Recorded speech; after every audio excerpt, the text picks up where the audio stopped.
Mariana, ¿podrías silenciar el micrófono? Que hay un pajarito que nos está volviendo loco. Bueno, ¿cómo andan los demás? ¿Los demás me pueden escuchar bien? ¿Todo bien? Bien. A ver. Muy bien, Octavio, todo bien. Buenas tardes. Buenas tardes. Bueno, vamos a cambiar un poquito el orden cronológico de las lecturas, que yo después tengo que hacer unas cosas en la facultad. Vamos a empezar por la segunda lectura, que es la de la Reforma, que dice: despegar la imagen del espejo, exploraciones sensibles de la Reforma Universitaria de 1918. Esto ya lo vieron en clase, ¿no es cierto? Tuvieron que haber visto esta semana. ¿Y no vieron algo? Sí, en mi comisión seguimos. Excelente, lo vieron en comisión. Bueno, esta lectura es relativamente nueva. Antes siempre veíamos el manifiesto directamente, el manifiesto liminar, que igual vamos a hablar. Esta lectura está en la unidad 12, en el ascenso de los sectores medios. Nos vamos a posicionar en 1918 en un principio. Vamos a arrancar por la primera página. ¿Y alguno se acuerda qué principios tenía la reforma? Está en el primer párrafo. ¿Me los quiere decir?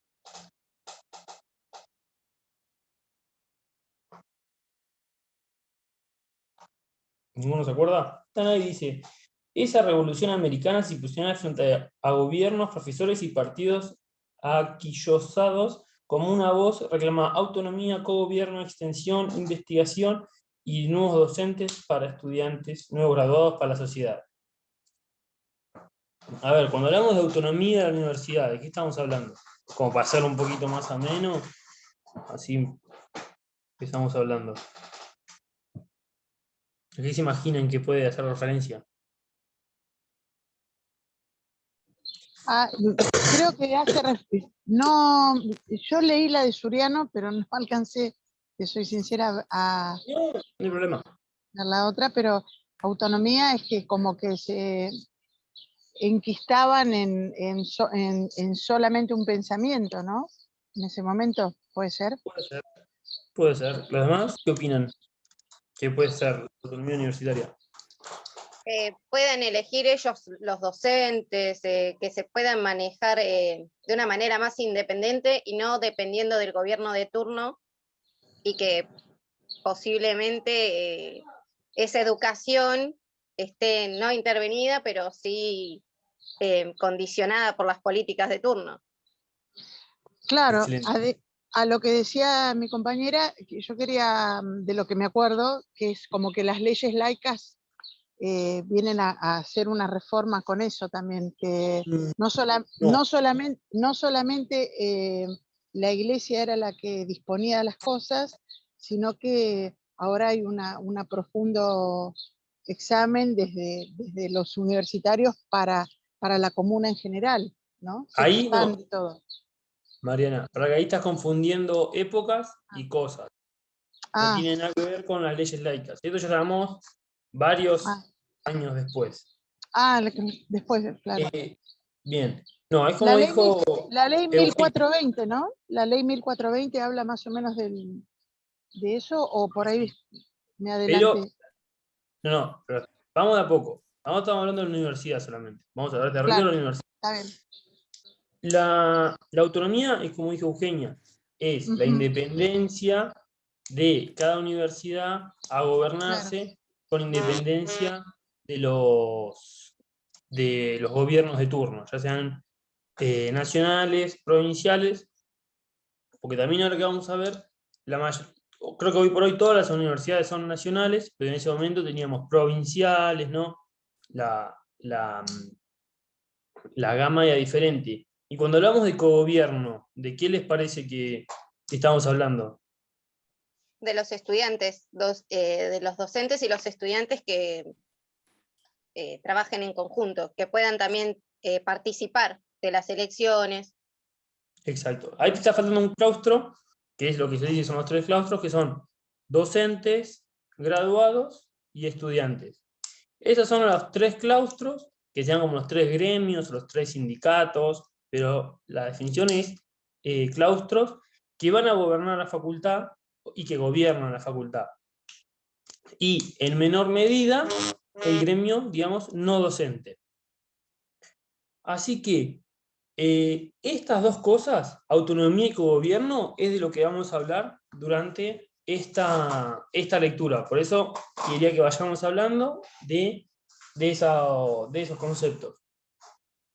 Y otra cosa es la importancia de, cuando vayamos analizando la lectura, de que las cosas que se explican o que tienen repercusión de la reforma se siguen aplicando en la actualidad. Bien, vayamos un poco ahora sí que hice los caminos previos a la reforma y a la ley de Avellaneda.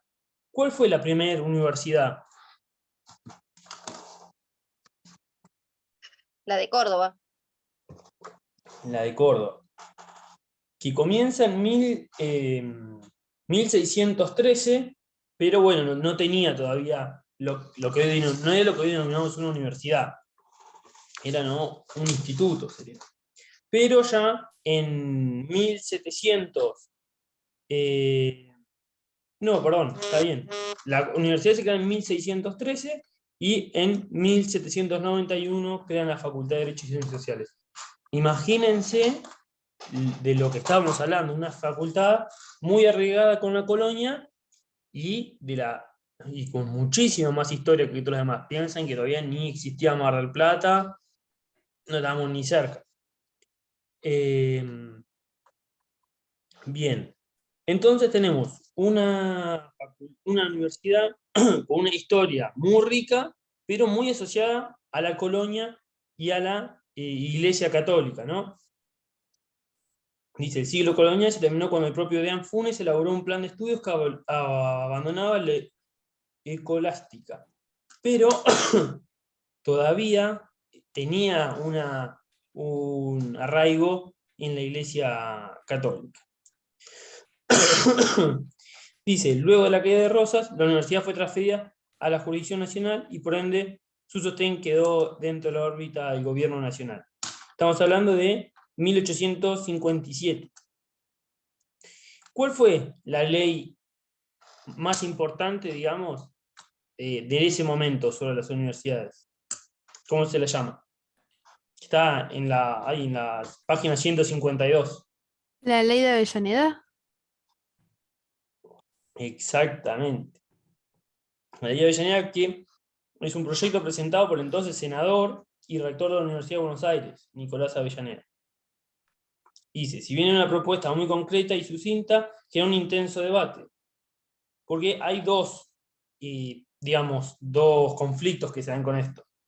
Que dice, fueron, por un lado, la designación de los profesores y por otro lado, la conformación de los consejos que gobernarían las facultades. Dice, o sea, ¿cuál es el problema? El problema es de la autonomía o de la independencia de las casas de los otros estudios, rodeado de los debates parlamentarios. Dice, es conveniente destacar que la ley no hace mención a las funciones de la universidad ni al papel que la institución le correspondía en la sociedad argentina. Sin embargo, de acuerdo a Trow, se afirma que la ley 1597 manifestó un cierto grado de confianza en el gobierno propio de la universidad. Porque, ¿qué diferencia vamos a ver entre qué ideologías que hoy se siguen dando? Aquellos que ven una universidad que tiene que ser autónoma y independiente, cogobernada o gobernada por sí mismo, y aquellos que creen que tiene que responder a los intereses del gobierno, ¿no? O que eso sería que no sea autónoma o que no sea gobernada por sí misma. Porque que sea cogobernada le está dando, entidad a que tenga ciertas funciones.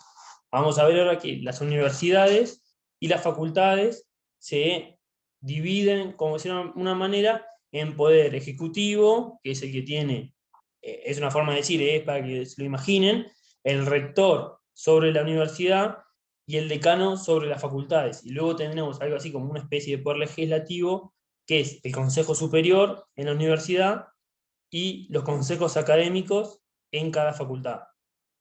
¿Qué significa? Que dentro de cada facultad vamos a tener el decano y un consejo académico. Y para toda la universidad tenemos como máxima autoridad el rector y los consejos superiores. Pero ahora vamos a ver un poquito más de eso. Se lo voy diciendo así para que se lo vayan imaginando. Dice, bueno, a ver, si quieren anotarlo como características esto, dice, si quieren pueden ponerle 1. Resulta, dice, importante destacar, de acuerdo a la denominada ley de Avellaneda, que el rector elegido por la asamblea no es la autoridad máxima, sino el ejecutor de las decisiones de los cuerpos colegiados. Sin embargo, es necesario el consentimiento para los actos formales de las facultades. ¿Qué significa? Que va a ser el Consejo Superior, que es el órgano máximo de la universidad, quien va a determinar el funcionamiento de la facultad. ¿Quién tiene que asegurar que las órdenes del Consejo Superior se ejecuten? El rector. Eso es muy diferente a lo que veníamos hablando, ¿entienden? Le saca el poder central al rector. Ahora el poder lo tiene los órganos colegiados, que sería el Consejo Superior. Y dice, el Consejo Superior, si bien la segunda característica es, el Consejo Superior es el órgano que dicta los reglamentos más importantes, integrado por los decanos de la facultad y 2 delegados de cada una. Cada facultad ejerce su gobierno propio y aplica la disciplina, ejecuta sus gastos y define su plan de estudio. Y luego tenemos, si quieren, la tercera característica, dice, los derechos universitarios que se percibían constituyen el fondo universitario. Esto dice que señala, gracias a este incentivo, que la universidad tiene otro margen financiero. A ver, si más o menos vienen entendiendo, o es medio complicado. Si tienen una pregunta, porque esta parte es fundamental, que si ya la entienden. Entendí muy poco, Octavio. Bien. Vos en cada universidad, acuérdate, la universidad, vamos a poner el ejemplo de Mar del Plata. La Universidad de Mar del Plata tiene muchas facultades. Tenemos Derecho, Psicología, Ingeniería, ¿no? La cabeza máxima, por decirlo de alguna manera, es el rector. Es como si fuera el director de todas las facultades. Y a su vez está el Consejo Superior, que es como una especie de órgano legislativo dentro de la universidad. Ahí más o menos van entendiendo, hay 2 autoridades de la universidad. Consejo Superior y rector. En este caso, en la ley de Avellaneda, que no es la actual, dice que el Consejo Superior está integrado por el decano de cada facultad y 2 delegados por cada una. Entonces, el Consejo Superior estaría integrado por 3 miembros por facultad. Hasta ahí, más o menos, vamos. ¿Qué dice además? Que ese es el órgano que dicta los reglamentos más importantes. Entonces, tengo como lo más importante para la ley de Avellaneda es el Consejo Superior, integrado por 3 representantes de cada facultad. ¿Quién ejecuta las órdenes que dicta el Consejo Superior? El rector va a ser quien las ejecuta. Y luego tenemos en que cada facultad ejerce su gobierno propio y aplica la disciplina y, vamos a decir, cada facultad se gobierna por sí misma a través del decano, que es como si fuera el rector, pero de la facultad, es como el director, si quieren ponerlo a término del secundario, como el director de la facultad. Bueno, hasta ahí vamos, más o menos. Ya le empieza a dar, esta ley que hace, le empieza a dar cierta autonomía a la universidad. Ustedes tienen que resumirlo, le empieza a dar cierta autonomía.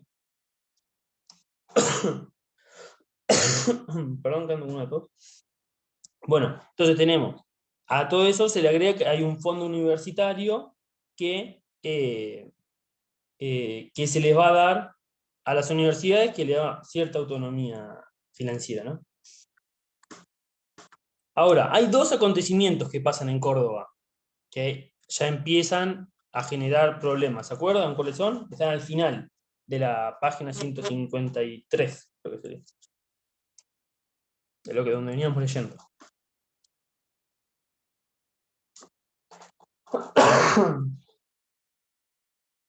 ¿Ninguno lo quiere leer? Dicen tiempos previos a la reforma universitaria, dos acontecimientos.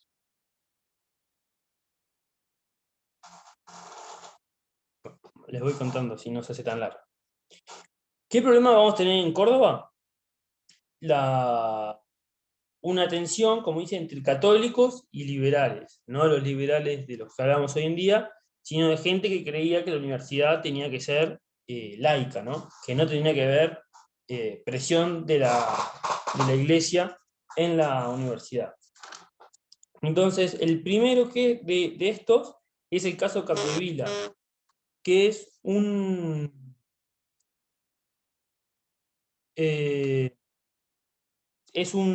tesis que hacen, que escuchen el título, dice, cuyo tema era la igualdad de derechos civiles de los hijos naturales, adulterinos, incestuosos y sacrilegiosos. Es decir, la igualdad entre el hijo matrimonial y el hijo fuera del matrimonio. Eso ya lo van a ver en familia, pues imagínense, en 1884 estar hablando de eso, en una universidad católica. No católica, pues su visión era católica. Bueno, ese es el primero de los acontecimientos. Y el segundo, perdón, el primero yo les dije, Carcano es, perdón. El primero es Carcano y el segundo es Capdevila, que es una conferencia sobre los incas, ¿no? Dice, una voz de la Iglesia Católica expresó que era todo un atentado contra la religión y el gobierno debía censurar ese tipo de charlas. Entonces, ¿qué podemos deducir, si quieren, de esto? Que era como una universidad muy, si quieren, retrógrada, por decir una manera, a las nuevas ideas, digamos. Todavía no permitía que haya nuevos pensamientos en la universidad. ¿Y cuál era la situación de Buenos Aires? ¿Alguno, a ver si quiere hablar un poquito?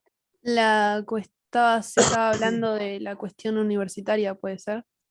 Bien. En Buenos Aires. Bien. El claustro estudiantil, ¿no? Dice, ponen en evidencia el incremento de la población estudiantil, las estructuras de gobierno y los métodos de enseñanza, denominada paz de los 20 años. Dice, indicada con la vigencia de la ley de Avellaneda, había llegado a su fin.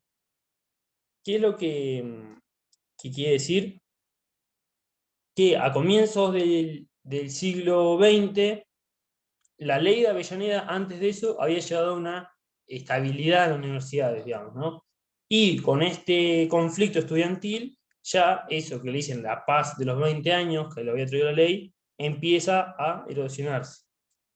En la Universidad de Buenos Aires se crearon los primeros centros de estudiantes, los cuales serían los que llevarían adelante el pedido de cambio en el sistema de examen. Ante el rechazo del pedido, se inició una huelga que se prolongó por varios días y sumo en palabras de Bouchadier, nuevos reclamos tal como la disminución de aranceles. ¿Qué quiere decir? Que la ley de Avellaneda trae una estabilidad. Y luego, a principios del siglo XX, empieza un nuevo conflicto con los estudiantes pidiendo mejoras en sus derechos.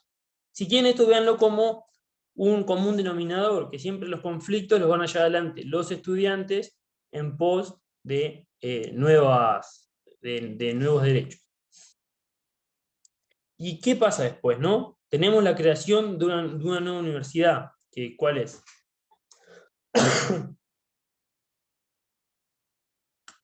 Dice, en 1905 se creó una universidad. ¿Cuál les parece que puede ser? ¿La de La Plata no es? Exacto. Entonces, en orden de antigüedad tenemos Córdoba, Buenos Aires, La Plata. ¿Qué significaba esto? Dice, la nueva universidad se propuso articular el pensamiento científico con una formación profesional y el ámbito de formación de una clase dirigente provincial. ¿Qué quiere decir? Que la facultad mientras más moderna era la facultad, obviamente la Facultad de Buenos Aires también es más moderna que la de Córdoba, menos cultura, si quieren, colonial y católica van a tener. Van a ser cada vez más independientes, si quieren, para pensamientos modernos. Entonces dice, ya siguiendo el título de la reforma universitaria, Córdoba en 1918. En 1918 había 3 universidades nacionales y 2 provinciales, cuya actividad académica carecía de rigor científico, Siria y Sanglunet. Así encontramos a la Universidad de Córdoba, creada en 1603 y nacionalizada en 1883, Universidad de Buenos Aires, creada en 1821 y nacionalizada en 1880, Universidad del Litoral de 1889 y nacionalizada en 1909, la Universidad de La Plata, creada en 1890 y nacionalizada en 1915, y finalmente la Universidad de Tucumán, creada en 1912 y nacionalizada en 1920. Estábamos hablando de muy pocas universidades, estamos hablando de 5, no 3, perdón. 3. Entonces dice, mientras en la Universidad de Buenos Aires los conflictos estudiantiles habían logrado modificar los estatutos y se había creado la Universidad de La Plata con un criterio novedoso, en Córdoba todo parecía mantenerse igual. Su estructura de poder, la organización de los estudios, los contenidos, está bien, entonces todo eso se mantenía igual. El artículo 52 del estatuto señalaba que los cuerpos directivos no se renovaban jamás, ya que sus miembros eran vitalicios. Y los egresados juraban sobre los santos evangelios. Ese consejo superior del que hablábamos eran miembros fijos, vitalicios. O sea, una vez que uno entraba a ese cargo, no se iban más, los egresados juraban sobre los santos evangelios, ¿no? Es lo que yo decía, vayan haciéndose la idea de una universidad muy atrasada. Y bueno, ¿qué facultades comienzan con el conflicto en 1917? ¿Cuáles 2? Ingeniería y medicina. Bien. Ingeniería y medicina son donde comienza esta reforma. De a poco vamos en camino a la reforma. Y dice, a comienzos de abril, el Consejo Superior resuelve en relación con los hechos que habían tenido como protagonistas a los estudiantes, que consistía en una asistencia colectiva a clases, impedir la matriculación de alumnos, manifestarse contra docentes, clausurar de las aulas de la universidad hasta una nueva resolución. Fíjense cómo venía el tema. Dice, el Comité Pro Reforma solicita al Ministro de Instrucción Pública que intervenga en la facultad, lo cual es avalado por el presidente Irigoyen, que eso ya lo van a ver, que entonces el presidente de ese momento, Irigoyen, designa un interventor que es José Matienzo. Es decir, el nuevo jefe de la universidad, o de alguna manera, la nueva autoridad máxima, es José Matienzo. Y ese día se crea la Federación Universitaria Argentina, que es la FUBA, ¿no? Que es el conjunto de... bueno, es eso, la Federación Universitaria Argentina. Y dice, el presidente decreta reformas planteadas por las cuales se da participación al cuerpo de profesores en la elección de consejeros y rector. El Comité Pro Reforma queda sustituido con la creación de la FUC, que es la Federación Universitaria Cordobesa.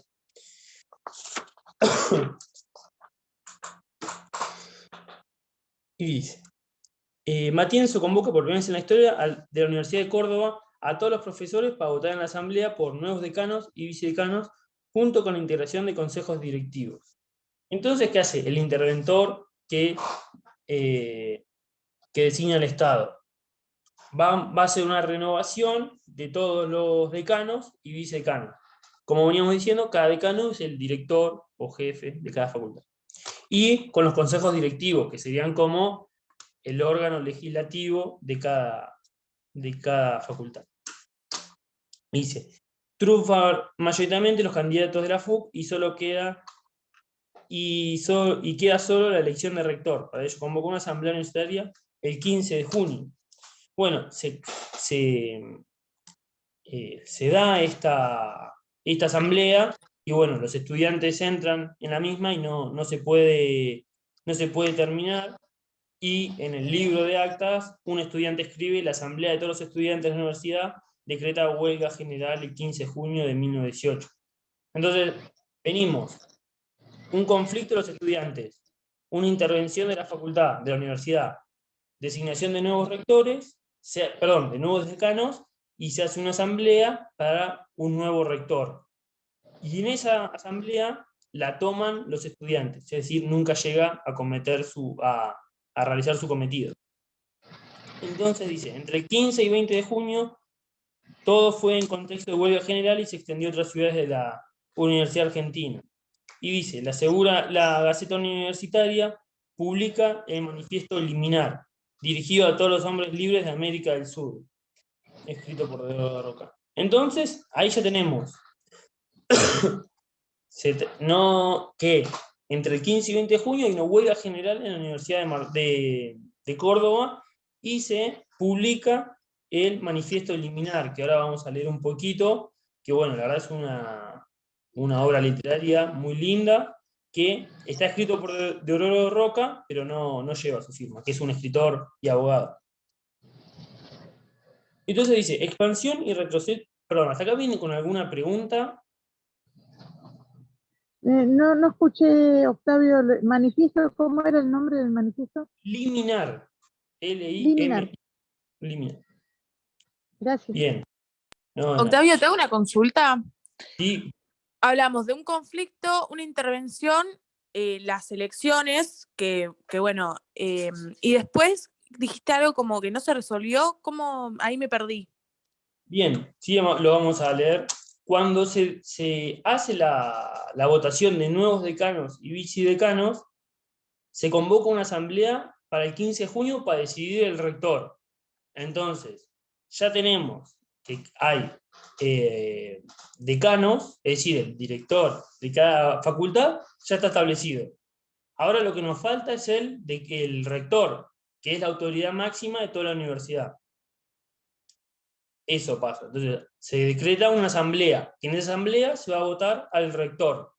Entonces dice que había tres candidatos, dice, luego de 2 votaciones fallidas, a no poder alcanzar ninguno, la mayoría absoluta, se efectuó una tercera entre los 2 más votados.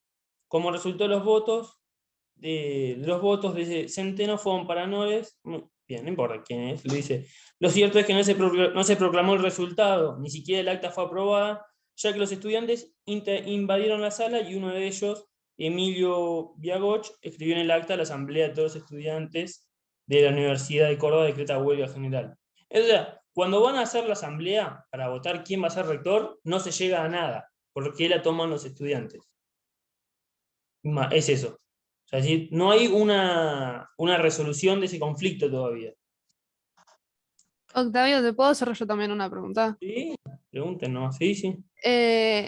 Tipo, yo cuando lo leí, a mí me surgió la duda del por qué a los estudiantes les incentivó en ese momento en particular, tipo, hacer la intervención y no antes, cuando ya veníamos de un conflicto bastante de a poco claramente identificado, ¿no? Pero qué fue lo que, tipo, me surgió del por qué en ese momento en particular fue Por que ahí, decidieron hacer la intervención o la reforma, mejor dicho. justamente por eso lo que veníamos hablando antes, de que la universidad no es que tiene un acto que crea, que empieza con la reforma y comienza con la huelga. Son muchos actos, que es lo que hablábamos, de que no dejaban que ahora lo vamos a ver un poquito más en profundidad, pero no dejaban que los nuevos pensamientos entren en la universidad. Los docentes eran los mismos siempre, entraban los hijos, los cargos eran vitalicios. Era una universidad, lo que decíamos, atrasada, muy atrasada. Entonces, todo eso se va generando como un caldo. No es que hay una cosa. Vieron que estamos hablando que fue ingeniería, después medicina. Entonces, el momento por ahí de erupción de todo el conflicto fue la asamblea, que por ahí fue el momento que vieron los estudiantes que su pensamiento, o sea, que su pensamiento iba a estar reflejado. Por ahí no sé, Pachi, si querés agregar algo, pero yo creo que van más o menos por ese lado. Bueno, gracias, Octavio. Buenas tardes, no los había saludado. Es lo que te marca Octavio ahí, Lucía, y además hay una cuestión por ahí que es en lo que nosotros hacemos más hincapié, que es todo el desarrollo previo. A ver, claramente el proceso de autonomía universitaria y reformista es un proceso amplio, que vos fíjate el desarrollo que venía haciendo Octavio, que si uno quiere, lo puede hasta relacionar con el dictado de la Constitución del 53 y arrancar de ahí. Es decir, La visión y la idea de país, la forma de la inmigración que se planteaba, el proceso que se da a partir de la 1420, la ley Avellaneda, cuáles son las consecuencias del proceso inmigratorio, los sectores medios, que fíjense dónde está enclavado además el tema también en el programa, porque es los sectores medios, la llegada a la universidad. Es todo un proceso que termina estallando y la reforma, el hecho de lo que sucede en Córdoba, en definitiva, ¿qué es? Lo que siempre decimos, la ruptura. Esa ruptura que se da y que se genera el cambio, que está favorecida además por un contexto. ¿Que ese contexto cuál es? Lo que había generado otro hecho de ruptura, como fue la ley Sespeña y la llegada de Irigoyen al gobierno. ¿Cómo hubiera sido la reacción del gobierno si este hecho se daba en el periodo conservador? ¿Hubiera sido la misma? Sin dudas que no. Entonces, ahí es donde tienen que ver, más allá del hecho específico, que es donde los estudiantes reaccionan a partir de la asamblea, ir hilvanando toda esta cuestión. Y cómo se termina con una reforma que además estalla no solo en Argentina, va a generar consecuencias y va a ser un modelo que se va a replicar en otras partes de América. Ahí es donde tienen que poder visualizar todo ese proceso, que era lo que les venía marcando Octavio, y poder hilarlo. Fíjense, hilarlo y relacionarlo con todas las cuestiones que ustedes vienen viendo de antes. Inmigración, ley 1420, ley Avellaneda, la irrupción de nuevos sectores políticos, la irrupción de todo un sector de la población que no solo no accedía a los cargos públicos, sino que también era muy difícil que accediera a los grados más altos de la educación. Bueno, ese es el proceso, y eso es a donde apuntamos, que tienen que entender más allá del hecho puntual. Claro. Bien. ¿Alguna duda? Así pues ya pasamos al manifiesto. Si ya hasta acá más o menos lo van entendiendo, ya la próxima parte es un poco más sencilla. Las fuentes propias del movimiento reformista son el manifiesto Liminar, que además fue una carta de presentación en la escena latinoamericana, y eso lo vamos a ver.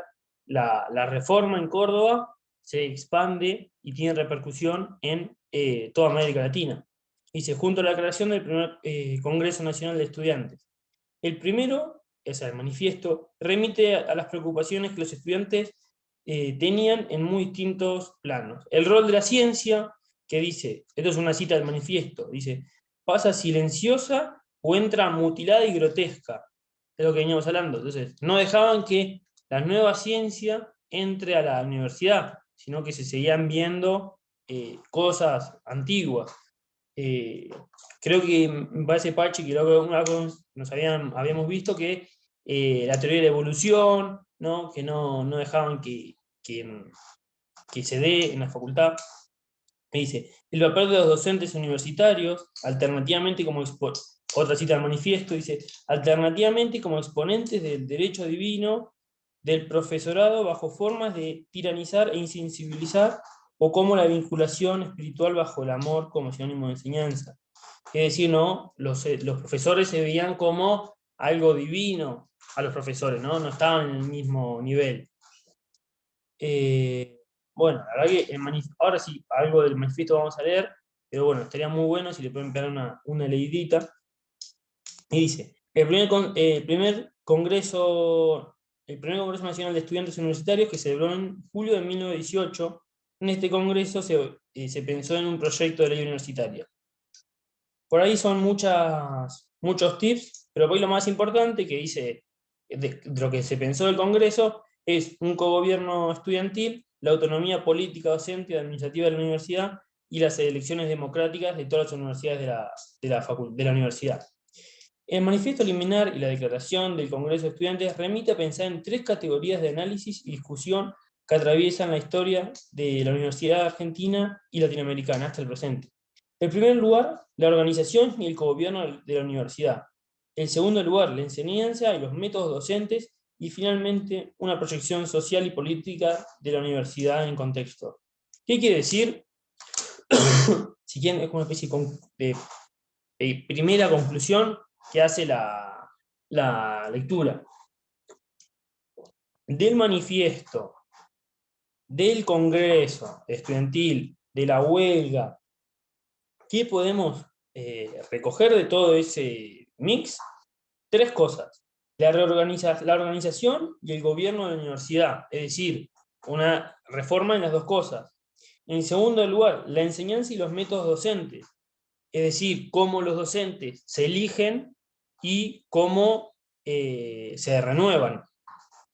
Y qué es lo que dan, perdón, cómo se eligen los docentes y cómo dan sus clases.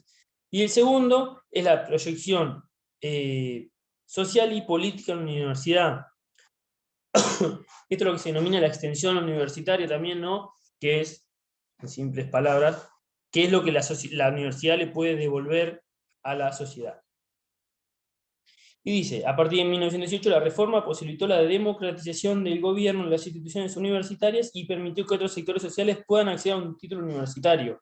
Justo lo que decía Pachi, ¿no? Relacionado, piensa en el título, ascenso de los sectores medios, ¿no?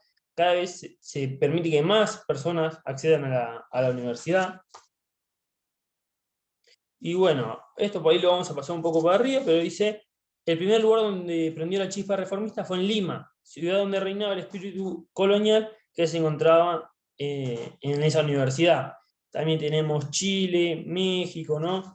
Es decir, esta idea reformista de cogobierno, independencia, universidades modernas, se fue extendiendo por América Latina. Dice, el proyecto reformista iniciado en 1918 destaca un lento proceso de renovación del profesorado universitario que implicó además cambios leves en la composición social del cuerpo docente, posibilitando el ascenso de los sectores de la clase media, especialmente egresados propios. Así se inicia la configuración de una auténtica carrera académica. Porque acuérdense que lo que busca la reforma es que los profesores sean designados por concurso, que significa que es como que uno da una especie de examen para ser profesor y ser elegido. Antes era dedo. Bueno, vas vos y después va a dar tu hijo, va a dar clase y después el hijo de tu hijo, ¿no? ¿Hasta alguna pregunta hasta acá? Porque hoy vengo medio rápido. Ya terminamos igual, ¿eh?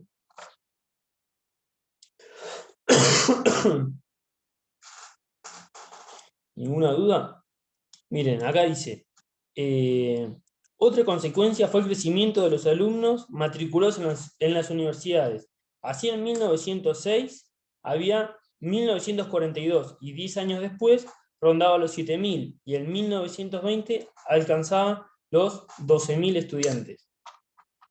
También fíjense lo que veníamos hablando, ¿no? De que iba a haber la política del Estado es que haya más educación, más colegios primarios, ¿no? Más colegios secundarios, etc. Y para ir finalizando, dice, entre 1918 y 1922 los estatutos sancionados en el periodo fueron legalmente modificados a partir de la presidencia de Alvear. Se intentó limitar la representación estudiantil y fortalecer la de los profesores. Recordemos que este gobierno intervino en la Universidad del Litoral y la ocupó por el ejército. Dice, cuando Irigoyen asume su segunda presidencia, el movimiento estudiantil pasa de nuevo a la ofensiva. Así en La Plata renuncia el rector de la Facultad de Derecho. Bueno, dice, el presidente Irigoyen restablece la vigencia de los estatutos reformistas en la Universidad del Litoral. Dice, el golpe de 1930, en su misma proclama, denunció la anarquía universitaria como sinónimo de principios reformistas. Terminaba así el primer gran ciclo de la reforma universitaria en nuestros días. Desde la presidencia de Agustín Justo, las universidades fueron normalizadas sobre la base de los estatutos vigentes durante la década del 20, y la intolerancia volvió a presentarse con la cesantía y expulsión de los docentes y universitarios. Y estudiantes, perdón. Bien. Hasta acá la lectura que a nosotros nos compete. El resto, la verdad que está muy buena la lectura, por ahí si a alguno le gusta la política y eso, es muy interesante, pero el tema llega hasta ahí. ¿Qué es lo que vamos, si queremos darle características a la Universidad Argentina? Y es que en los procesos democráticos se va a dar un impulso que siempre va a ser por parte de los estudiantes para una modernización de las universidades. Y en el momento de una disrupción o de de un Estado de facto, hay un retroceso igual, digamos, ¿no? Siempre un paso para adelante, uno para atrás, ¿no?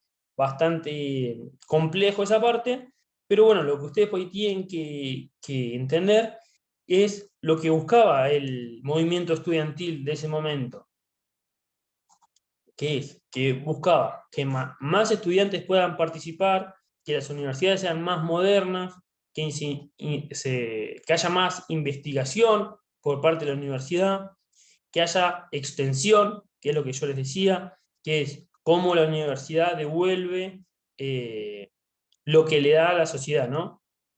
No sé si alguno tiene alguna duda sobre algo.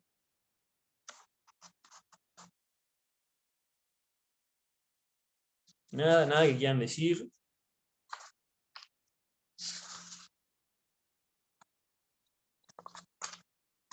Bueno, los dejo con Mili y con NASA, que van a ir un par de años antes con lectura. Ahí me quedó, no entendí bien la parte cuando entró Irigoyen. ¿Cuál fue la determinación que tuvo con respecto a la facultad? Él lo que permite es justamente la libertad, por decirlo de una manera, del pensamiento reformista. En su primera presidencia, con la intervención, se hace la asamblea que busca el rector, eso se acuerdan que lo veníamos hablando. Entonces, él permite que en las universidades se dé las reformas. Pero ya luego tenemos los golpes de Estado que vuelven todo eso para atrás. Todo lo que se ha conseguido de 1918 a 1930 vuelve para atrás. Ahí hay una cuestión, Bruno. A ver, la política de Irigoyen, vos fíjate que fue muy similar en todas las cuestiones en relación a cuál era el rol que debía asumir el Estado y en qué se debe intervenir y en qué no. Irigoyen lo que interviene es para regularizar y garantizar la situación, pero no es que interviene para parar lo que fue la situación de los estudiantes o para reconducir la universidad conforme lo querían las autoridades, sino para regularizar. Lo mismo que nosotros planteamos, que pasaba con la situación laboral, donde decía, el Estado tiene que garantizar que cada una de las partes libremente solucionen las cuestiones. Bueno, acá los estudiantes habían hecho todo un planteo, habían impulsado todas unas modificaciones y el Estado estaba ahí para garantizar que esto avanzara.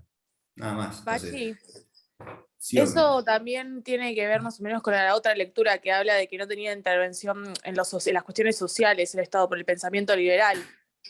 Claramente, no? O sea, a ver, por eso yo hago a veces, he insistido varias veces y he hecho una diferenciación cuando se habla de liberalismo, que ahora es un término que por ahí se lo confunde muchísimo. Claramente la mayor parte de la ideología de nuestro país, en ese origen, es liberal, y habla de un liberalismo en cuanto a lo que son los derechos. O sea, y yo lo marcábamos en clase en cuanto a la etapa de los derechos. Nosotros tenemos una primera etapa de derechos civiles que está imbuido en todo lo que es una ideología liberal. Después vamos a tener una etapa de nuevos derechos y derechos sociales, y después vamos a tener los llamados derechos de tercera generación, ambientales y demás. Entonces, claramente, las ideas del liberalismo político en ese sentido eran claras, eran respetar esos derechos nuevos que se iban creando. La libertad de educarse, el derecho de enseñar, eran todos derechos que el Estado estaba ahí para garantizar.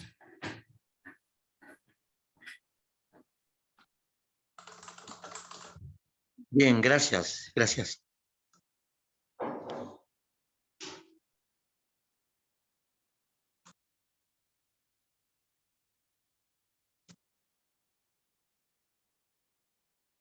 De mi parte yo ya estoy, chicos. No sé si Emilio, NASA, ¿quién empieza? Bueno, ¿cómo andan? Pachi, no sé si querés hacerle una intro a Suriano, y si no, arrancamos. A ver, no, cortito, porque si no, siempre Mili dice que le spoileo todas las lecturas, termino haciendo. Entonces,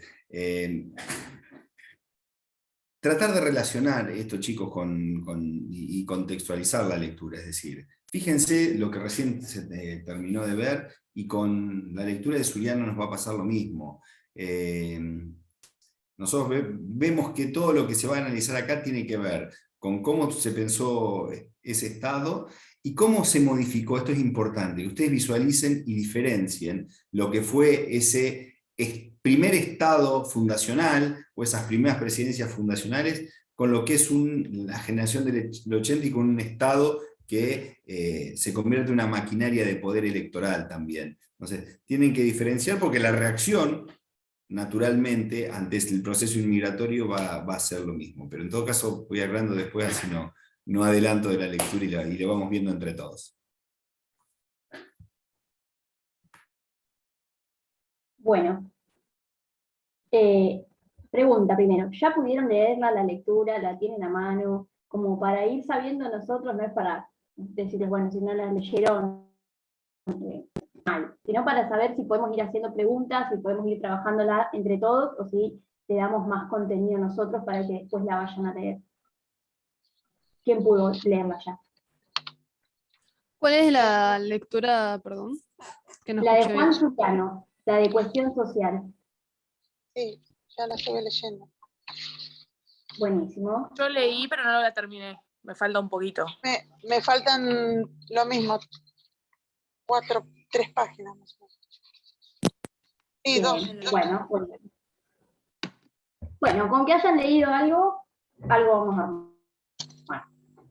Tenemos primero una introducción que es bastante más larga de la que veníamos trabajando en las lecturas anteriores, que nos va a decir, ¿no? Primero va a presentar un poco el tema y el autor nos va a decir la primer premisa que ustedes tienen que tener en cuenta para toda esta lectura, que los sectores populares y los trabajadores argentinos siempre vivieron en situaciones de vulnerabilidad y de precariedad.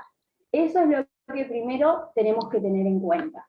Y después el autor nos va a decir que va a analizar este proceso de conformación de políticas sociales en la Argentina a partir del momento en que surge y que se conforma la cuestión social. ¿Sí? Acá vamos a trabajar, por un lado, que lo vamos a trabajar conmigo, la cuestión social, y por otro lado, la cuestión obrera, que la van a trabajar con NASA. Pero tienen que tener en cuenta que son los dos aspectos más fuertes y más importantes de la lectura. Y todo esto, ¿no?, en marco de el modelo político que tiene la Argentina en ese momento. Para quienes leyeron y para quienes no. ¿A qué se piensan y qué se refiere el autor cuando dice cuestión social? Con sus palabras, con este examen. Y para mí hace referencia Suriano a lo que se vivía en ese momento, que no había leyes laborales en absoluto, que había una esclavitud de parte de... Y la gente trabajadora no se podía expresar tampoco. No estaba bien visto tampoco, ¿no? Bien, Yo creo... propiamente, ahora te dejo, propiamente dicho, está mal, porque estás introduciendo un término que si en el día del parcial lo pones así, va a estar mal, porque la esclavitud es otra cosa. Sí lo podemos decir, y está todo bien lo que dijiste, sacando esta parte. Sí, por ahí me fui que había un poco... de vulnerabilidad en los trabajadores, ¿sí? Pero no había una situación de esclavitud como la que vemos en los periodos que vimos en la primera parte. Ahora sí, Ornella. Que yo lo que vi es que en un momento primero habla de la cuestión de los indígenas también, de qué hacer con estas personas que se les sacaron tierras y que ahora nada, están en una situación diferente, la mujer, más que nada, bueno, justamente como lo dice, la cuestión social, o sea, todo lo que involucra a las personas. Y después, bueno, sí, en otro momento con la llegada de los inmigrantes y todo esto, las de sanidad y todos esos problemas. Bien. Vamos a armarlo con todo lo que me dijeron para que quede clarito y lo tengan. Igualmente el autor es muy claro, no va a ser como otras lecturas que es capaz un poco más enroscado. Pero acá nos dice, la cuestión social entonces va a ser una serie de manifestaciones de carácter social, laboral e ideológico que son consecuencia de un proceso de urbanización y de industrialización, ¿sí? Derivados de este aparato económico, ¿sí? Que es la incorporación de nuestro país al mercado mundial a partir de la segunda mitad del siglo XIX. Entonces, es lo que ustedes dijeron, ¿sí? Tal cual. ¿Con qué se va a vincular esta cuestión social? Con la generalización del sistema salarial, la aparición de dificultades médico-sanitarias y de salubridad, la falta de viviendas, la emergencia de las instituciones orientadas a defender estos intereses de los trabajadores desde un punto de vista gremial, ideológico, político, ¿sí? Todas estas cuestiones que terminan generando preocupación y participación y la posterior búsqueda de soluciones por parte de los gobernantes, ¿sí? Es tal cual como lo fueron construyendo un poquito de todo. Esta es la concepción clásica de la cuestión social. Y ahora, siguiendo a lo que decía Ornella, el autor habla de dos cuestiones que hay que incorporar a esta cuestión clásica, que son la inclusión dentro de la cuestión social de la cuestión indígena, que lo dijo muy bien Ornella, y el rol de la mujer, ¿sí? El rol de la mujer en el carácter de madre y en el carácter de trabajadora, ¿sí? Fíjense que en este periodo se da algo que es disruptivo, que es la mujer saliendo del hogar, la mujer dejando de cumplir ese rol de quedarse en la casa para cumplir un rol que en ese momento cumplían los hombres, ¿sí? Que es ir y trabajar en la industria. Entonces, como dice el texto, tanto en su carácter de madre como de trabajadora, puesto que su incorporación al mercado de trabajo fue percibida negativamente por las élites, en tanto perturbaba y disgregaba la vida familiar y social, contrariando la idea de que la mujer, como pilar y sostén moral de la familia, debía permanecer en el hogar, ¿sí? Estas dos cuestiones se suman a la concepción clásica de la cuestión social. Y acá no hay que pasar por alto que dentro de la cuestión social también se incluye el problema obrero, ¿sí? Todas estas problemáticas que tienen la causa en el trabajo obrero, que eso lo van a ver a fondo con NASA, pero el texto les dice que lo incluyan dentro de la cuestión social, si bien se reconoce también como una cuestión particular, que es la cuestión obrera.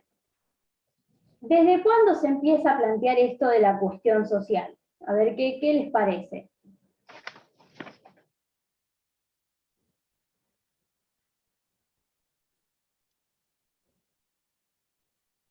De la llegada de los inmigrantes y la cantidad de masas de gente que apareció. Viene por ahí. Esto se empieza a plantear desde que Argentina se inserta en el mercado mundial como productor de bienes primarios, ¿sí? Más o menos en la década de 1860.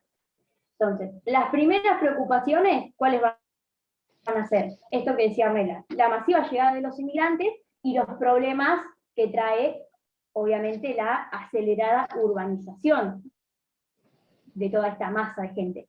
Y acá, fíjense, yo se los digo, pero para que ustedes vayan y lo lean más detallado, que es interesante ver los números de la población en este periodo. El autor les va a decir que de la población urbana pasó de 1/4 a 1/2 de la población de la nación. O sea, fíjense el incremento terrible, la diferencia, ¿sí? Y en muy poco tiempo, en el periodo de 1869 a 1914, ¿sí? Entonces vamos a tener esto, un aumento de esta urbanización, que obviamente va a traer problemas. ¿Por qué va a traer problemas? ¿Qué les parece? Sobrepoblación primero, y que todavía como país no estábamos totalmente desarrollados como para recibir esa cantidad de gente. Y después también menciona el tema de las enfermedades, todo lo que se empieza a mezclar en el contexto, que no había cloacas, no había agua. Perfecto. Tenemos entonces problemas de infraestructura en las ciudades, hacinamiento, ¿sí? Hacinamiento poblacional, porque obviamente si no está preparada la ciudad en términos de infraestructura, la gente va a vivir en pésimas condiciones, y lo que trae como consecuencia estas La propagación. enfermedades y los focos infecciosos. Eugenia, no sé si me Eso, quería la decir algo. propagación de No te escuché. enfermedades. Tal cual.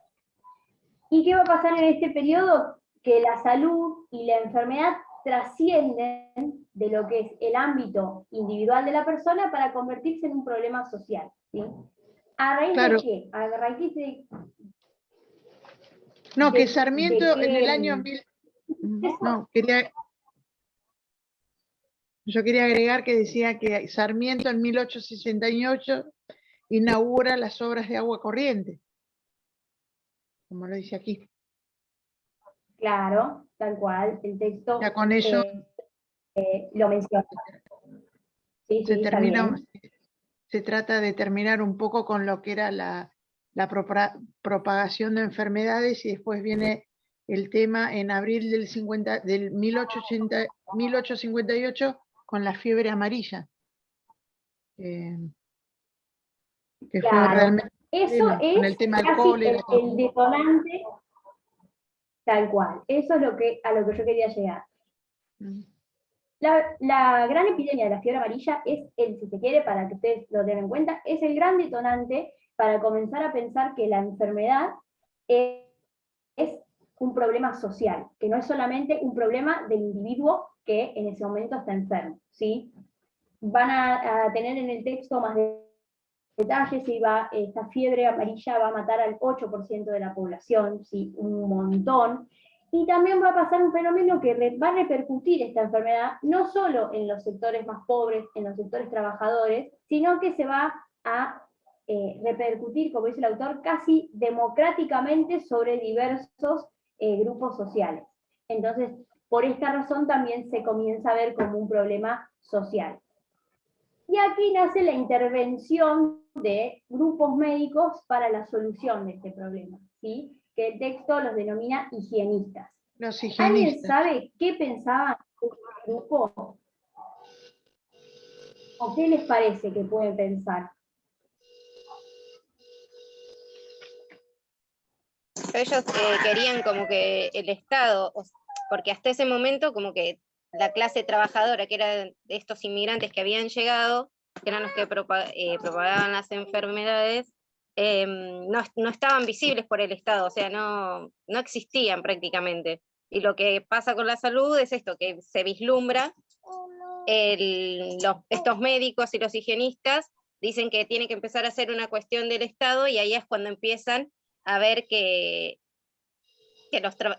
tienen derechos, no, pero se empieza a vislumbrar todo lo que viene atrás de las enfermedades, que eran los que trabajaban, como vos decías, que lo empiezan a transmitir a todo el resto de la sociedad, y como que tienen que intervenir sí o sí el Estado, en brindar todas las herramientas, como dijo hoy la compañera, del agua, salubridad, bueno, controlar los bares, todos los lugares donde se empiezan a juntar las personas para distenderse. Un control más amplio. Lo de los bares se lo acordaron, eso no se lo van a olvidar. Bueno, había bares y otros lugares también indecorosos. Bien, dejémoslo ahí, bien. Encontraste la palabra perfecta. Entonces es esto, los higienistas plantean que el Estado debe garantizar, el Estado debe tomar un rol, ¿sí?, en esta cuestión, y debe garantizar la salud del pueblo. Resolver estos problemas a partir de impulsar y lograr, ¿sí?, por parte del Estado, obras de salubridad y equipamientos sanitarios, ¿sí? Y en eso se incluye todas las cuestiones que fueron mencionando Eugenia, Mariana. Hoy avanzamos rápido, voy a decir que estoy muy contenta de que hayan leído y que se nota que leyeron, ¿no?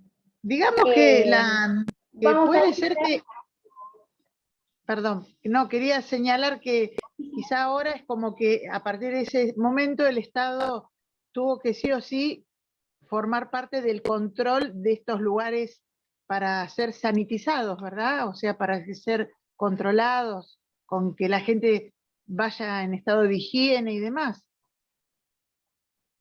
Más que nada, Sí, creo va que por ahí. bien. Ahora lo vamos a ver, justo ahora en este apartado lo vamos a ver. Había cierta opinión del Estado, ¿sí? De estar, se mostraba muy remiso, ¿sí? El Estado a involucrarse en estos aspectos, ¿sí? Pero esto tiene una lógica. ¿Por qué les parece que el Estado no va a querer intervenir en estos asuntos? Por la ideología que tenían, la ideología liberal. Tal cual. El Estado tiene esta impronta liberal. Entonces, nos va a decir el texto que en el transcurso de las últimas 3 o 4 décadas del siglo XIX, los gobiernos nacionales intervienen escasamente en el plano social, y solo lo hicieron cuando su presencia fue indispensable, como en el caso de la problemática médico-sanitaria, ¿sí? Y que en el caso más específico del mundo del trabajo, no se percibía esta presencia gubernamental. Entonces, ¿cuándo va a actuar este Estado? Cuando sea indispensable para un caso específico, como es este caso de la propagación de estas enfermedades a raíz de la gripe amarilla y de todo el proceso que genera, ¿sí? Pero va a ser remiso, no es que a partir de la fiebre amarilla y porque los higienistas lo dijeron, el Estado comienza una serie de medidas y empieza a legislar y empieza a trabajar todas estas temáticas, ¿sí? Se va a mostrar bastante remiso a hacerlo. Ahora, vamos a seguir ya casi con lo último. Para ustedes, ¿qué soluciones planteaba, ¿sí? Que algunas ya estuvimos un poco hablando, la concepción filantrópica de la que el higienismo formaba parte? ¿Qué solución les parece que planteaba? Bueno, yo justamente, yo no entendí lo que era, pido perdón porque no lo googleé pero ¿qué quería decir la concepción filantrópica? No lo entendí eso. Esa es la concepción que va a haber en ese momento. Tienen los higienistas y después, para todo lo que es más la temática, creo que el autor en una parte lo menciona bien, pero no me acuerdo si lo marqué, que creo que ya va más para la etapa de lo que es trabajar la cuestión obrera, se plantea una concepción filantrópica y dentro de esta forma parte el higienismo, que viene a ser toda esta corriente de médicos que se empieza a hablar de lo que es la cuestión de la salud y la cuestión social y las problemáticas y cómo se debe solucionar estas problemáticas. ¿Qué era lo que decía? Un paréntesis ahí, Mili, por ahí.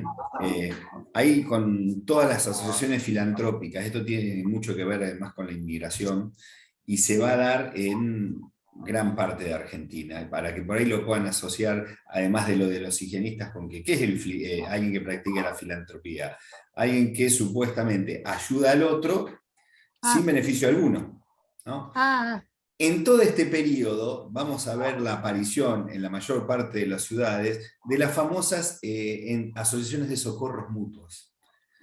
Sí. La Asociación de Socorros Mutuos de los españoles, de los italianos, la Cosmopolita, que eran las de los franceses. Bueno, esto se da a partir de este periodo, es decir, por eso se habla de que hay toda una cuestión filantrópica, más allá de la cuestión específica de los médicos, y que es fundamental para el desarrollo de este periodo en cada una de las ciudades. Pero bueno, esa aclaración para que además lo puedan atar con todo lo demás. Gracias. Bien, yo justo iba a ir a eso.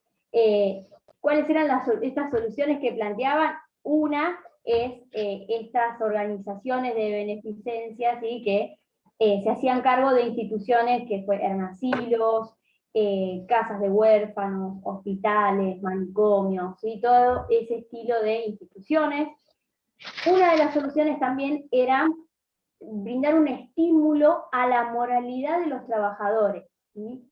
brindándoles una casa higiénica, dice el texto, y una educación similar a la escuela dominical británica. ¿Sí? Acá hace una alusión a eso el autor. Entonces va a combinar y va a hacer énfasis en lo moral y en lo higiénico. También van a este grupo a enfatizar y alertar sobre el peligro social que significa el hacinamiento habitacional y una mejora del hábitat popular basado en la limpieza, ¿sí? El aire puro y todo eso que fuimos mencionando al principio. Tenemos entonces también el problema de, que ya lo mencionamos también, que la cuestión social fuera del marco de lo que es la higiene y la salud no era percibida, pareciera, por los gobernantes, ¿sí? Entonces, todo esto va conectado a el liberalismo de esa época. No sé si queda alguna duda con respecto a la cuestión social, si no ya pasamos al obrero, porque son casi cuarto, así lo dejo a NASA que termine. ¿Nada? Bien. Nada de nada. Bien. Bueno, parece que muy claro. Entramos en lo que es la irrupción de la cuestión obrera, ¿sí? Y esto se los voy solamente a mencionar para darle el pie a NASA. No voy a ir a fondo con cada uno de los actores porque el texto está muy claro y lo pueden leer ustedes y no van a tener ningún inconveniente. ¿Quiénes son los primeros en poner en relevancia la cuestión obrera? ¿Sí? Van a tener primero los representantes de los trabajadores, y acá les menciona el texto algunos ejemplos, los diarios y la prensa, los diarios La Prensa y La Nación, ¿sí? Que van a hacer algunas publicaciones avalando el movimiento obrero. Por otro lado, el anarquismo, ¿sí? Que si bien no efectúa estos reclamos al gobierno, ¿sí? Dada su postura, consideran que mediante la lucha obrera se puede llegar a resolver esta cuestión social. Otro actor es la Iglesia Católica, ¿sí? A partir de, lo van a tener muy clarito en el texto, pero de la encíclica Rerum Novarum en el 91, que ahí comienzan a intervenir en esta cuestión social, y el mutualismo, ¿sí? Estos son los primeros actores que van a hacer poner esta relevancia en la cuestión obrera, ¿sí? Que ahora NASA lo van a trabajar bien con él, pero era lo único que me quedaba para darle el pie. De NASA te dejo. ¿Arrancamos? Bien, bueno, buenas tardes a todos y todas.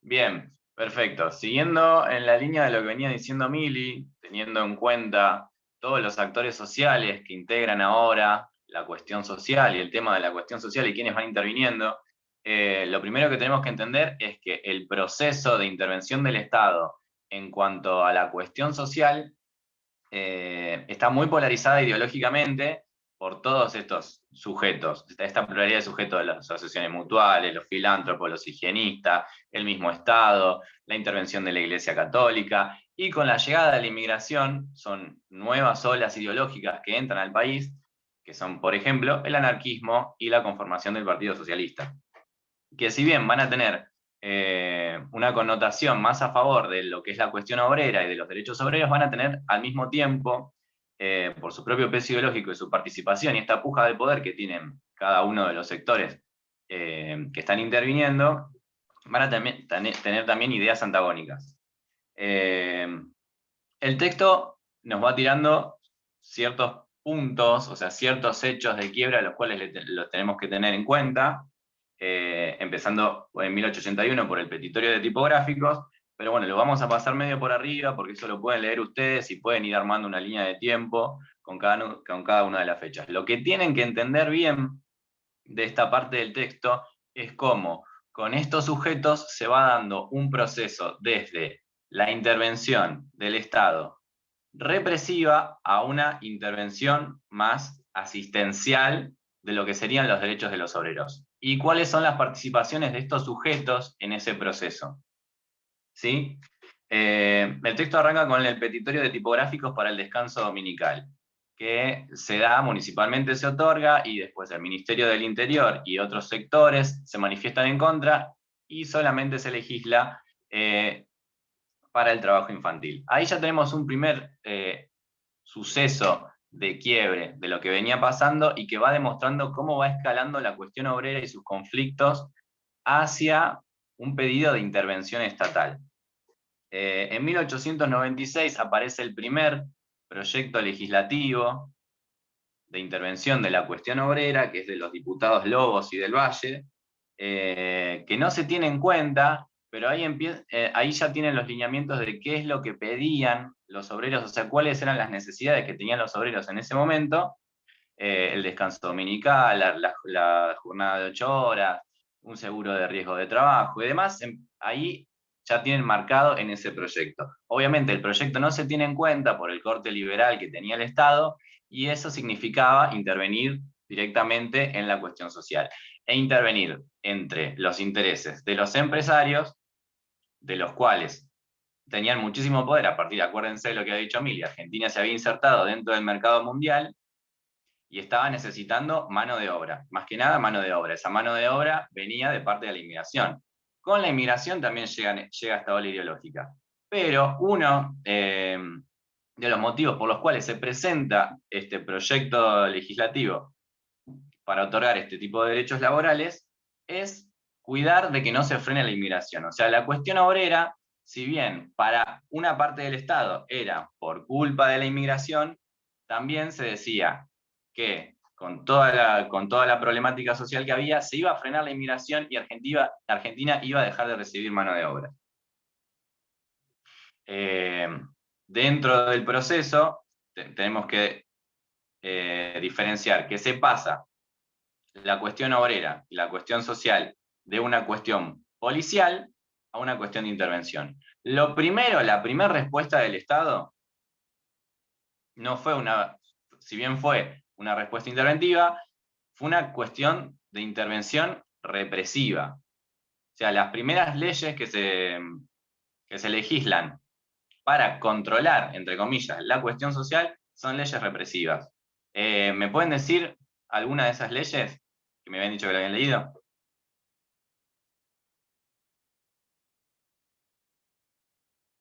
Una, aunque sea.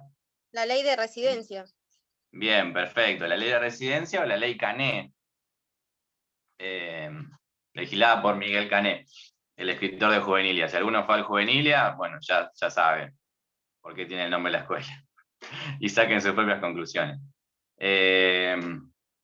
Bien, la ley de residencia. ¿Por qué se legisla la ley de residencia? Para el Estado, la cuestión obrera no era una cuestión nacida por causas que tuvieran que ver a la Argentina, sino traídas de ideologías de elementos extranjeros indeseables.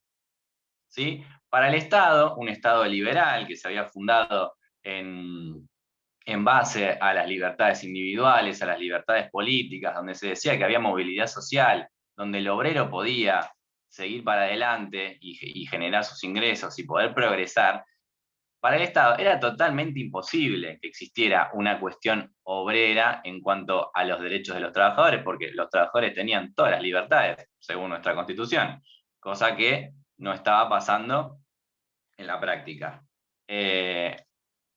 Estos elementos extranjeros indeseables, ¿cómo se contrarrestan? Como por ejemplo, con la ley de residencia. Todos aquellos inmigrantes que tuvieran conflictos legales podrían ser expulsados del territorio. Bien, la ley de residencia aparece en 1902, antes, que fue también un hecho de quiebre muy importante que tienen que tener en cuenta. En 1901 se funda, o sea, y aparece en escena la Federación Obrera Argentina y la primer huelga general de trabajadores del agro. ¿Sí? Acuérdense que nos habíamos insertado en el mercado mundial a partir de la venta al exterior de materias primas. O sea, los trabajadores del principal producto de la Argentina en el mercado decidieron hacer una huelga en defensa de los derechos y de todos estos reclamos. Acuérdense que veníamos hablando desde 1896 con los proyectos de Lobos y del Valle, deciden hacer una huelga. En 1902 aparece la ley de residencia. Y en ese, ya yéndonos un poco más de años para adelante, aparece también en 1910 lo que sería la ley de defensa social, que no apuntaba tanto a lo que era la inmigración indeseada, sino a los grupos internos que habían adoptado estas ideas anarquistas y revolucionarias en contra de los intereses liberales del Estado. ¿Cuál es? Una de las respuestas es la legislativa, junto con la ley de residencia y la ley de defensa social. También tenemos otra respuesta que es la especialización de la policía. ¿Sí? El cuerpo de policía empieza a especializarse y a tener mayores recursos, todo lo que es la investigación dactiloscópica, la implementación de la cédula de identidad, eso lo tienen que tener en cuenta, porque servía para identificar a aquellos sujetos indeseables que estuvieran inmiscuidos en estas cuestiones obreras y sociales. Todo lo que tuviera que ver con la huelga, los supuestos actos terroristas y demás. Se conforma un cuerpo de policía especializado.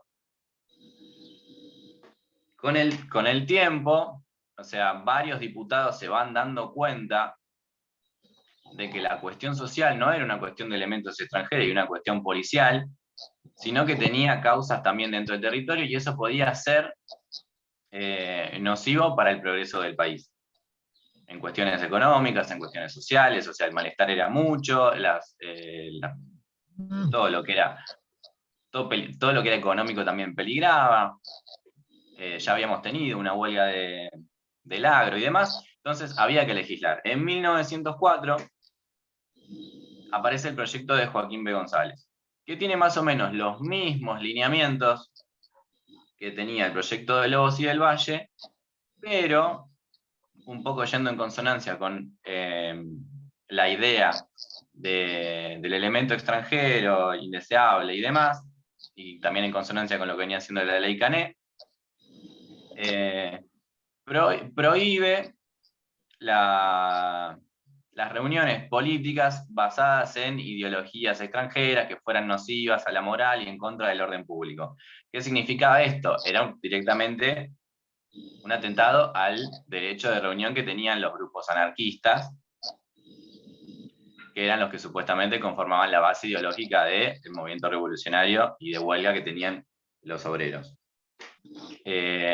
Pero al mismo tiempo que ponía un freno a la actividad anarquista, también intentaba legislar y regular todos los derechos que se venían pidiendo, el descanso dominical, la jornada reducida, un seguro de riesgo de trabajo y demás. ¿Qué pasó? Acuérdense de lo que hablamos al principio, de todos los actores sociales que componen y en la puja de poder que hay, tanto el Estado, los empresarios, los obreros y demás. El proyecto de Joaquín B. González, si bien era innovador y reconocía un montón de derechos laborales, los principales sujetos que estaban dentro de la escena se pusieron en contra. El anarquismo, porque directamente los golpeaba directamente,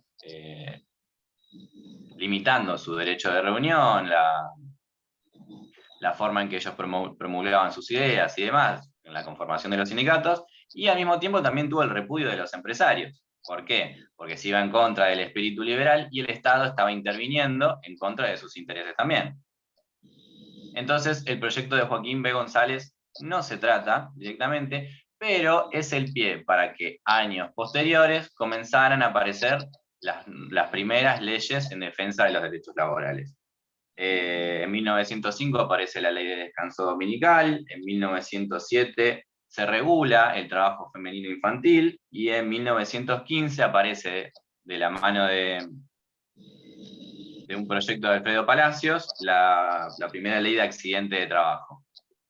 ¿Sí? Eso es lo que tienen que tener en cuenta, más que nada en cuanto a hechos y trasfondo político de la segunda parte de la lectura de Suriano. No sé si alguien tiene alguna pregunta o quieren agregar algo. Pachi, ¿vos querés agregar algo? Ahí es interesante analizar por ahí 2 o 3 cosas que les venía marcando Nazareno a los efectos de preguntas que por ahí hacemos en los exámenes y para que trabajen este texto vinculándolo con otras cosas. Fíjense dos cuestiones, por ejemplo, que se marcan. En primer lugar, el tema de los derechos civiles en ese momento implicaban el tema de prácticamente los derechos laborales. ¿Por qué digo esto? Nosotros en la Constitución no teníamos ni el derecho a huelga, ni estaba legislado como están ahora la posibilidad de la organización sindical libre, ni toda una serie de normas que se incorporan en ese segundo periodo, por ahí que yo hoy les decía, de donde vienen los derechos sociales. Entonces, había una asociación con eso, es decir, los derechos civiles supuestamente implicaban esa cuestión. Pero por otra parte, se dictan normas que vulneran francamente esos derechos civiles. Es decir, porque la libertad de expresión, la forma en que esa libertad de expresión se llevaba adelante, la forma de reclamar, todas esas cuestiones que son derechos civiles, estas leyes los vulneraban. Y ustedes ahí tienen algo que es interesante, que tienen los textos también, para diferenciar las dos normas, la de residencia con la de defensa social. Van a ver que incluso esas leyes vulneran hasta el debido proceso. Es decir, una persona podía ser expulsada del país en uno de los casos solamente con un sumario policial. ¿Y el juicio? Claro. Derecho a ser juzgado por un juez. La semiplena prueba, el ejercicio de la defensa. Es decir, fíjense hasta qué punto todas estas leyes sociales, represivas, ponen en crisis el sistema y ponen en crisis la aplicación de la Constitución. Porque estas normas vulneran francamente cuestiones que tenían que ver con situaciones básicas que regulaba la Constitución. Entonces, traten, cuando repasen, de diferenciar algunas de estas cuestiones entre residencia y ley de defensa social, y de pensarla en ese contexto, es decir, ¿por qué la gravedad de estas? ¿Y por qué se habla directamente de leyes represivas? Fíjense que no hay una utilización de este término muchas veces. Y claramente estas son represivas. No solo por el hecho de apagar, por así decirlo, pretender apagar el reclamo social, sino que van mucho más allá. Es mucho más grave la situación que es vulnerar solamente el derecho de los sectores trabajadores, sino que lo que hay es una vulneración de derechos básicos de cualquier ciudadano y que estaban marcados en ese modelo de Estado que se había pensado, que evidentemente no pudo resolver rápidamente ni adaptarse a no haber tenido esa inmigración que soñó con las circunstancias en que se debía dar. Pero es interesantísimo la aparición, cómo se dieron las apariciones de los primeros sindicatos, ese error, fíjense que es algo que pone en crisis. Este periodo en el que se desarrolla la lectura de Suriano, fíjense que es un periodo de permanente estallido y cuestionamiento al sistema, en términos políticos, sociales, laborales, y eso va a generar todas los cambios y modificaciones que terminan irrumpiendo y posibilitando la llegada de otro sector, y como siempre, después vamos a encontrar el segundo periodo conservador que va nuevamente a presionar determinadas cuestiones, a borrar determinados derechos, a pretender a no visibilizar, mejor dicho, un nuevo sector que aparece, y después vamos a tener, por ejemplo, la irrupción del peronismo con ese nuevo movimiento. Es decir, todo, y esto por qué lo recalco y les doy vuelta y a veces avanzo y me voy para atrás, porque ustedes pueden, con poquito, chicos, detectar las causas y las consecuencias de estos procesos y los hechos de ruptura, porque, insisto y lo hemos hablado, es muy largo, es imposible por ahí recordar todo, y si ustedes logran aceitar esta lógica de proceso, contexto, ruptura y los cambios, les es mucho más dinámico para visualizar estas cosas. No sé si alguien quiere consultar algo. Es ahora o nunca. Mira, falta poco. Yo, bueno, te comento, yo estaba leyendo esto que eran, creo, las 4 de la mañana y por ahí es algo fácil, pero no lo entendí bien. Hay Pasa una que parte a las 4 de la mañana estabas tomando agua, mate, café o bebidas que se toman a las 4 de la mañana, ese es el tema. A las 4 de la mañana no hay nada fácil. Estabas, claro, en tu casa o en un bar, eso porque me quedé con el tema en mi de... casa, en mi casa. Ah, bueno. Mate. Acá hay un punto que dice en la página 132, casi al pie, dice, en 1892 el sacerdote alemán Pedro Grote, no sé cómo se pronuncia, fundó los círculos de obreros católicos que desarrollarían una acción de carácter mutual a la vez que se movilizarían para exigir una legislación protectora para el trabajador. Y yo puse en qué quedó eso, porque me pareció que capaz que eso quedó en algo. No, pero a ver, nosotros tenemos en todo este periodo, cuando uno se pone a bucear y ves distintos autores y eso, depende el autor, la inclinación o la formación que tiene, vamos a encontrar que hay cantidad de antecedentes de conformación de entidades de trabajadores, de sindicatos, de formaciones obreras, de bibliotecas que se desarrollaban determinados tipos de ideología, que tenemos inmensa cantidad de proyectos que se van incorporando a las cámaras, que se impulsan en cámaras legislaturas provinciales, algunos llegan, otros no llegan, pero hay una efervescencia que va modificándose. Y se da a ver, y esto para tomarlo en cuenta también, chicos, porque uno a veces, yo los escucho y no todo es tajante, es decir, estas mutaciones y estas modificaciones las van sufriendo todas las instituciones, es decir, vos fijate lo que vos marcás, y por eso voy ahí, la Iglesia también tenía movimiento, claro, más allá de su estructura conservadora o más arraigada. Entonces, es una época de permanentes cambios en el país, porque han sido muchos. Ustedes piensen que la modificación que tenemos de cantidad de cuestiones a partir de la Constitución, en términos normativos, es impensada.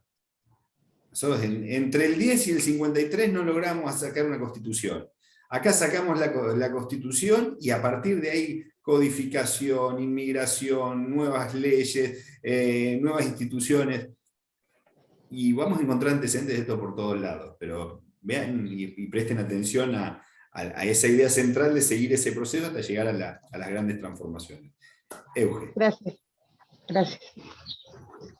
Yo tengo una duda, no sé si es duda o si lo tomé bien en cuanto a mi interpretación.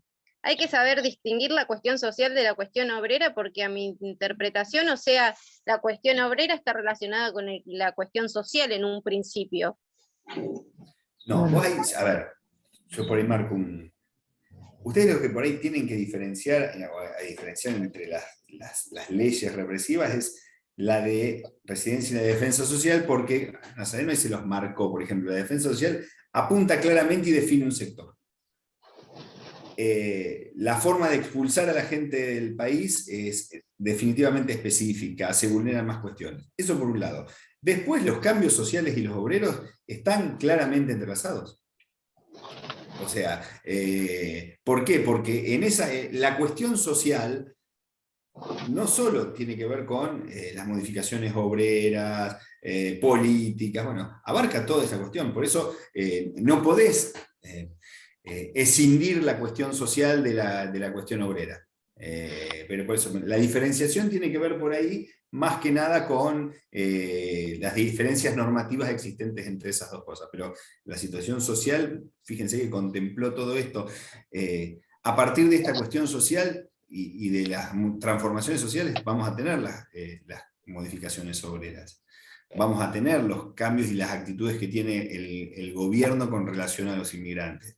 Vamos a tener después, a partir de distintos cambios y luchas sociales, la modificación de lo que son las leyes electorales. vamos a tener después y vamos a llegar a lo que les explicaba hoy Octavio, a lo que es la reforma del 18, es decir, cambios que se van dando en forma permanente y que lo social está absolutamente relacionado con las otras cuestiones, porque además, y esto por ahí les marco, ¿dónde ocurre? ¿Cuál es el seno en que se desarrollan todas estas situaciones? Claramente en la sociedad. Entonces, a veces hay diferencias que tienen que ver con puntos específicos o con cuestiones muy específicas, como las que les marco de las leyes represivas, pero la cuestión social y la transformación social que se dio en un país que hoy lo marca el autor en la lectura, estalló en cuanto a la cantidad de habitantes. Eso Claro. implicó una modificación desde lo estructural, desde los planes que habían que hacer para desarrollar las viviendas, la cuestión de la ausencia de trabajo existentes en algunos lugares. Vamos a tener después que se generó procesos inmigratorios. Entonces, todas esas cuestiones es imposible no relacionarlas. Véanlo como una distinción género-especie, o sea, cuestión social implica cuestión inmigratoria implica cuestión sanitaria y al mismo tiempo cuestión obrera. O sea, uno va integrando categorías dentro de la otra, pero todo es cuestión social. Claro. Clarísimo eso. Muy bien. Muy bien. Gracias. Muchas gracias. Fíjense, si lo quieren leer textual, creo que es el anteúltimo párrafo de la 125, les explica esa parte, esa comparación entre las dos y que una incluye a la otra y cómo hay que hacer el pensamiento de las dos cuestiones. Es cortito, son 6 líneas. Gracias. Muchas gracias. Nada, gracias a ustedes por entrar. Cada vez somos menos. No, yo Muchas estoy acá gracias. todavía. Gracias Bruno, por ¿qué todo. pasa? Gracias. No, gracias a ustedes por explicarnos. Igual, o sea, vamos llegando menos a fin de año, ese es lo más preocupante es eso, que vamos llegando menos, no solo acá, que van llegando menos. Uno en el aula. Para en estén todos bien de general, salud, ¿no? sí, ven menos, por lo menos, como decía mi abuela, de última si se van a morir, manden una invitación, un telegrama, decía, pero... ¿Por qué no me avisaste antes? Claro, traten de, a ver, queda menos de un mes, para ser muy claro. Y en estas 2 semanas se termina de desarrollar todo el programa y después vamos a tener una semana donde vamos a ir directo a la maratón y van a tener una semana tranquilos para repasar y no rendir un lunes después de un fin de semana que es bastante tortuoso. Así que aprovechen para organizar este tiempo que le quedan. Sí, Mariana. Quería una pregunta que no es de esta lectura. El otro día lo hice en el aula, creo que algo me explicó Bruno, porque tenía una duda con los personalistas y los antipersonalistas radicales, porque si uno pensaba una cosa y pensaba otra de los radicales. A ver, ahí tenés, depende, el autor o por ahí Catarusa hace una diferenciación en relación a cómo se incorporan especialmente toda una serie de ministros al gobierno de Alvear, que tienen una concepción y una relación mucho más cercana a los conservadores. Y que hay una diferencia planteada y especificada en cuanto a la forma en la cual ellos entendían que conducía Irigoyen. Entonces, no estaban de acuerdo. Pasa de ahí y por eso hasta el nombre de personalistas y antipersonalistas y la diferenciación en ese sentido. Pero tiene que ver básicamente con una cercanía también que hay con los sectores conservadores. Yo por eso en clase se guarda que lo marcaba, lo que hay que tomar en cuenta por ahí, o cómo ser, por qué Alvear termina siendo quien, más allá de tener la conformación del antipersonalismo que se presenta en elecciones y eso, Alvear sigue anclado después dentro del radicalismo, incluso después de la muerte de Irigoyen. Bien. Gracias. ¿Alguna más por el mismo precio? Ya estamos acá. No, por ahora no se me viene ninguna de ese tipo. Bueno, Nos vemos en la semana. Nos estamos viendo Bueno, conmigo. muchas El gracias. jueves nos veremos y el viernes tenemos. Perfecto. Gracias. Gracias a todos. Nos vemos. Gracias. Chao. Adiós. Gracias.